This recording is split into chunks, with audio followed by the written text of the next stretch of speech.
Meu nome é Juliana Rosano, eu sou psiquiatra e gostaria de conversar com vocês sobre a síndrome de burnout. A síndrome de burnout é muito comum no consultório do psiquiatra. Muitas pessoas procuram, o atendimento julgando estarem com algum transtorno depressivo ou ansioso, mas no fundo é um síndrome de burnout. Por quê? Porque o que ela apresenta está intimamente relacionado ao seu trabalho. Isso é uma característica fundamental para a caracterização do burnout, né? Outros quadros depressivos, os sintomas que o paciente apresenta são muito semelhantes ao burnout, e o burnout pode levar a um quadro de depressão também, né? O burnout ele surge de um estresse crônico, então, um ambiente de trabalho, não é, com uma carga excessiva de cobrança, métodos de trabalho inadequados, não é, e com trabalho com metas, uma pressão psicológica em cima do funcionário, né, um ambiente com uma pressão, né, por produção contínua. Esse ambiente, então, ele acaba gerando um estresse crônico sobre o funcionário, tá? Se associado a isso nós temos eventos, né, conflitos que são naturais em uma empresa, ou com o colega de trabalho, ou alguma intercorrência na própria produção, no próprio processo de trabalho, algum equívoco, não é? E o gerenciamento deste conflito não for feito de maneira adequada, né, de uma maneira empática, este funcionário, então, que já está no limite de estresse, ele pode começar a desenvolver esse transtorno, né? E principalmente por não se sentir reconhecido, por não se sentir apoiado, né? E por não sentir que ele teve voz, né, na solução deste problema. Então, geralmente, gerenciamentos, né, de trabalho, onde ocorre um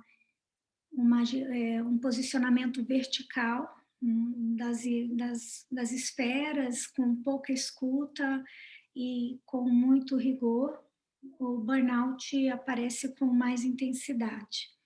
Os profissionais que são muito acometidos pelo burnout são os profissionais de saúde, professores, né, bancários e outras pessoas que trabalham com metas. É muito comum, e a faixa etária entre os 30 e 40 anos é a faixa etária de maior prevalência desse transtorno, tá? Como que eu sei que eu posso estar desenvolvendo um burnout? Primeiro, uma sensação de esgotamento, né, intensa, na esfera mental, física, né, uma fadiga, mas principalmente sintomas mentais, né, como se não houvesse mais condição de produzir, de poder contribuir, né, não há mais água no meu poço. Então, uma sensação intensa de esgotamento mental, uma sensação de distanciamento do processo de trabalho, muitas vezes isso acontece principalmente com um tipo mais frequente de funcionário, né? Mas funcionários que eram bastante envolvidos e que acabam tendo distanciamento do processo de trabalho, né? Já não são mais tão interessados, um certo negativismo, nós já tentamos, isso não vai dar certo. Isso também é uma característica do burnout, ou ironia, sarcasmo, né, em relação às propostas do trabalho, da empresa, as cobranças, né? E por último, nós temos uma queda de rendimento acentuada, né, com diminuição da eficácia profissional, principalmente por sentimentos negativos que vão sendo alimentados e pelo próprio esgotamento. Então, aí, é um funcionário que rendia bastante, né, já começa a apresentar aí uma queda importante da performance.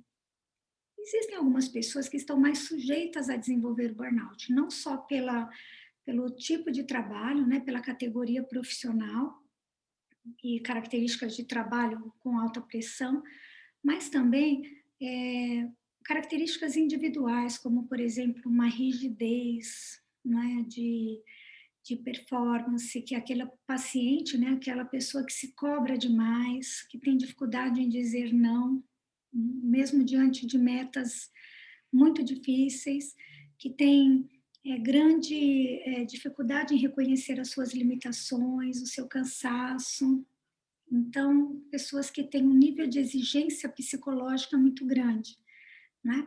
Porque essas pessoas vão se doando, ultrapassam seus limites e chegam a adoecer, porque elas são muito empáticas e pouco autoempáticas, né?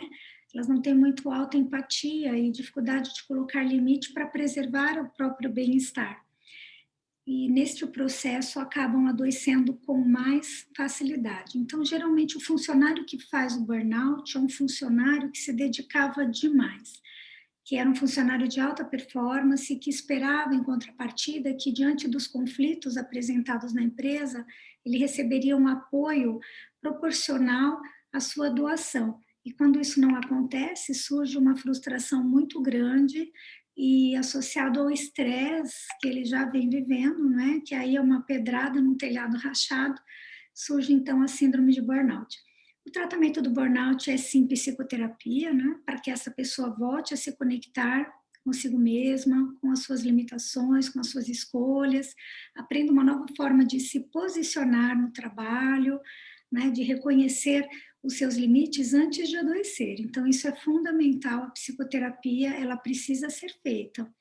E, paralelo a isso, o tratamento dos circuitos químicos que foram desestabilizados por este processo tóxico e o uso de antidepressivos.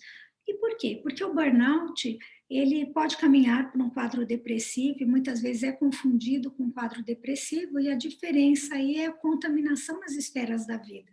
Geralmente no burnout, afastando o paciente do seu trabalho e iniciando um tratamento, ele responde de maneira muito rápida, né? Preservando aí, resgatando rapidamente o seu funcionamento em outras esferas da vida.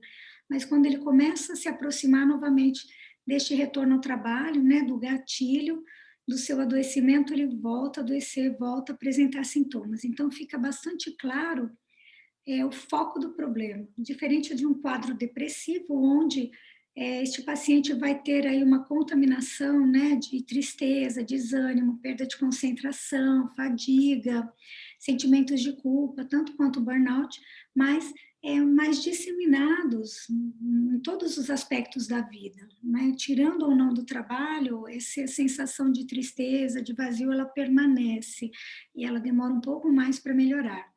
E independente de se aproximar ou não do trabalho, isso não afeta de maneira substancial o seu humor, como acontece no burnout, ok? Bom, eu fico à disposição para esclarecer as dúvidas, e aqui o mais importante é, se você está sentindo alguma dessas características, né, que foram apontadas aqui, como esgotamento, fadiga, um distanciamento, uma queda de rendimento, procure um psiquiatra, né, procure um profissional de saúde mental, vença o preconceito e favoreça a sua saúde, né? A ciência caminha, nós estamos aqui para ajudar você. Grande abraço, até a próxima.